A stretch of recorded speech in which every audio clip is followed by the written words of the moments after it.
I don't like DRM in video games.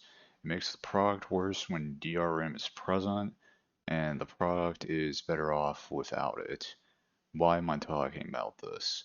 I'm talking about this because a little over a week ago, Star Wars Jedi Survivor came out, and I was very disappointed with the performance. Granted, I know that DRM isn't the only reason why that game's performance is bad, but I wanted to talk about DRM in general, and mentioning this game is how I'm going to start the conversation. For those that don't know, DRM stands for Digital Copyright Management, and due to my inability to write a good explanation, I'm going to quote this article from Make Use Of. Always on DRM, which is to my understanding the DRM that every game uses, is a form of DRM that involves a constant connection to a server to verify that the product you're using is legitimate. To do this, you must have an active internet connection. In other words, you must always be online. You must be always online. I want to add to this and say that any game can have DRM, and that includes single player games like Star Wars Jedi Survivor. A big issue of having to be constantly connected to the internet and to the server is that if you don't have good internet, then the game isn't going to perform well for you, and in general, game performance is going to be tied to the quality of your internet, which makes no sense for a single player game. The reason why having to be constantly connected to a server to verify that the game you own that you are currently playing is bad is because it has a negative impact on game performance. Granted, the amount of negative impact that DRM has on a game is a case-by-case basis. There are a few things that do happen for every game that has DRM, which are lower FPS, stuttering, longer loading times, and if the server crashes, your game is going to crash. When a game has DRM, the people playing a cracked version of the game that they pirated off the internet that doesn't have DRM on it are going to get a better experience than the paying customer, which is nuts. The fact that I need a constant internet connection to be able to play a single player game is ridiculous. And before somebody tells me, oh, well, Mr. Z, doesn't everybody have an internet connection? That is not the point. The point is that I shouldn't have to be constantly connected to the internet and constantly connected to a server to be able to play a single player game by myself. A point I'm going to lightly mention is machine activation limit. Some games have a machine activation limit, and it does what it sounds like. It means that if you play the game on PC1 and then play it on PC2, and then you try to play it on PC3, all within the same 24-hour time span, the game is going to give you an error message and tell you that you've hit the machine activation limit for that game, and you have to wait for 24 hours, or however long they set it to, until you can play the game again. Something I should specify is that the machine limit can be different for every game. It could be 1, 2, 3, 4, 5, and so on and so forth. In terms of what counts as a different machine activation, it seems to be that if you change the parts in your computer or other certain PC configurations, it's going to count as a separate activation. I find this whole machine activation limit thing to be dumb, and even if we throw that point aside about that changing the parts or other PC configurations will count as a separate activation, I still find it to be harmful because this does harm people with multiple PCs or a PC and a Steam Deck because it is limiting their ability to be able to play the game. I know so far I've only mentioned single player games, but DRM shouldn't be on multiplayer games either for the same reasons. Although a problem I just thought of with multiplayer games having DRM is that you would have to be constantly connected to two servers at the same time, which I imagine can cause issues. A compromise that I've thought of and a lot of other people have suggested is that after the first week of release, the DRM should be removed from the game because most of the money is going to be made in the first week of release. Another compromise is that after the game gets cracked, the DRM should be removed because at that point the DRM has failed and people are going to pirate the game. This also means that DRM no longer serves a purpose or has any upsides for anyone anymore from being present in the game. Next, I want to talk about DRM in PC game launchers. We already know what always on DRM is, and it works the same for a launcher as it would a game. To be clear, this would mean that you would have to be constantly connected to the internet, and you would have to be constantly connected to a server to be able to use the launcher, and that sucks. I know I've been talking about how DRM sucks and why I don't like it, but there is a case where a PC game launcher's DRM is not crippling your ability to play a video game, and that is Steam. I'm going to read part of the thing I found on Steamworks documentation, and that is about how Steam's DRM works. And to be clear, Steamworks documentation is owned by Valve, making this source legit. The Steam DRM wrapper is an important part of the Steam platform because it verifies game ownership and ensures that Steamworks features work properly by launching Steam before launching the game. And that makes sense that you need to have Steam open to be able to play Steam games. The Steam DRM wrapper by itself is not an anti-piracy solution.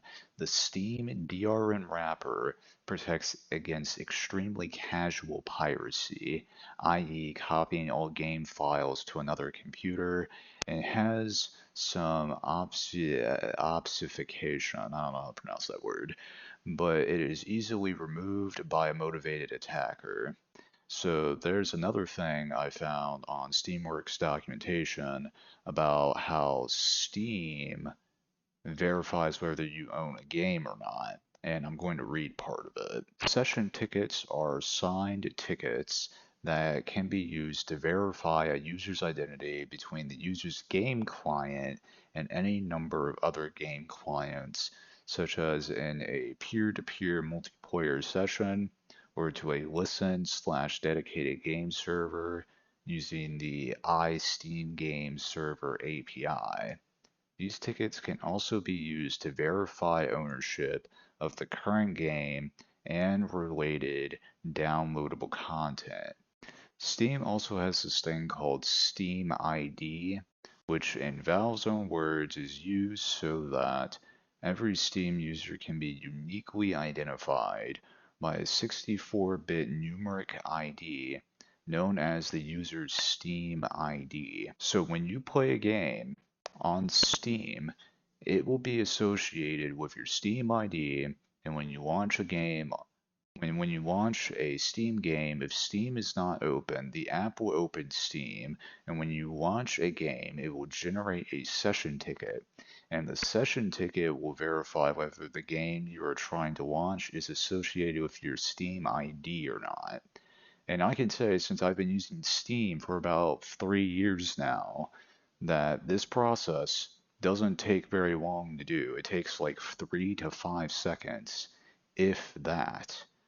It doesn't require you to have a constant internet connection, and it doesn't require you to be constantly connected to a server either, meaning this whole system can be done offline.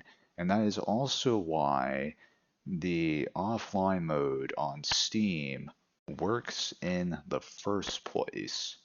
For non-Steam games, I would imagine the system wouldn't run on them because it wouldn't work since their origin is not on Steam.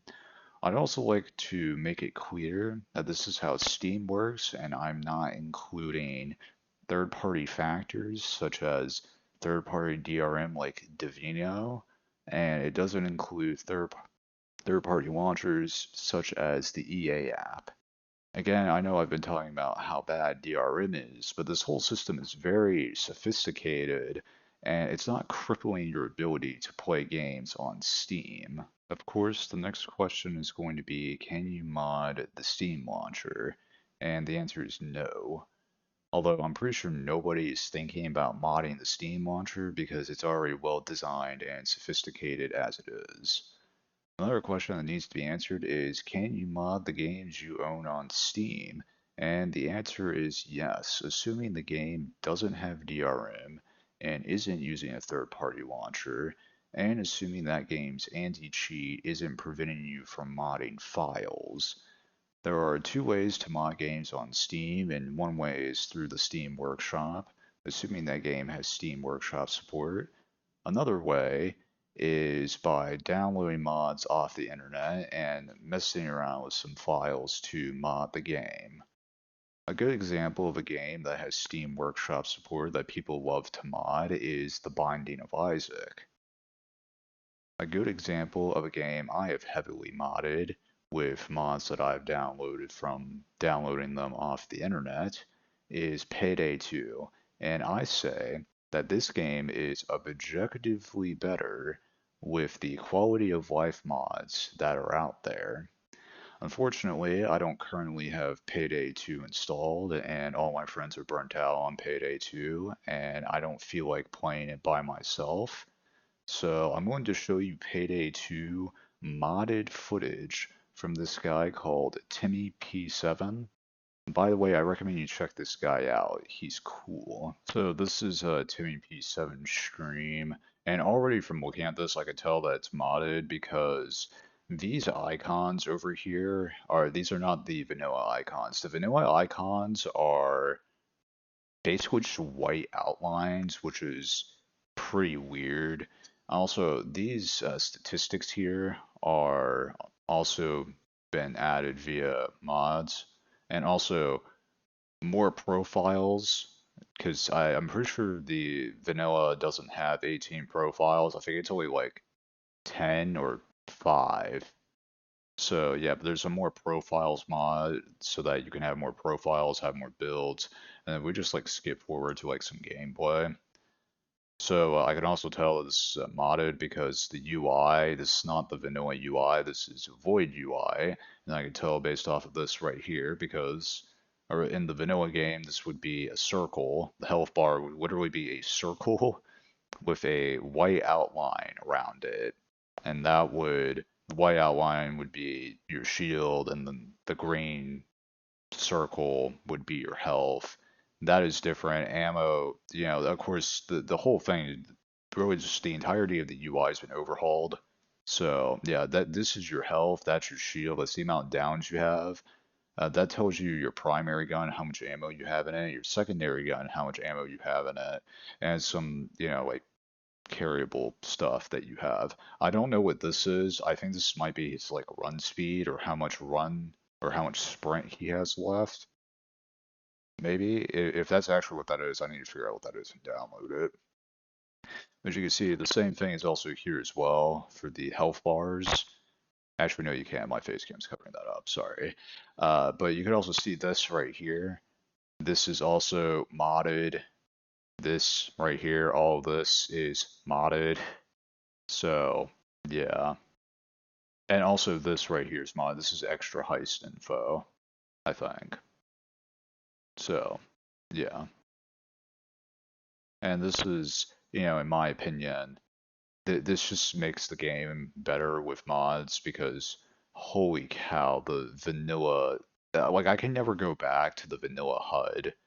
I have to use Void UI. It's just better. It communicates all the same information in a better way. So, yeah.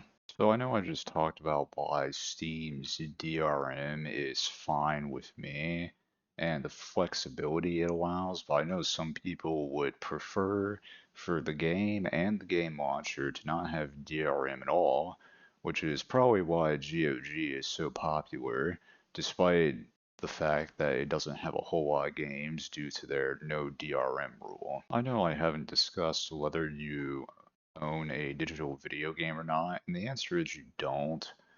But something scary that I've speculated is that DRM could expand into hard copies of games, meaning that hard copy games would be in the exact same boat as digital games, and that wouldn't be good. I would hope that one day DRM just goes away, but that isn't going to happen, and time travel isn't a thing either, so we aren't going to be able to travel to the past and stop whoever invented DRM from inventing it. The best any of us can do is share our disagreement with DRM being in video games and just hope for the best moving forward. That's about it. See ya.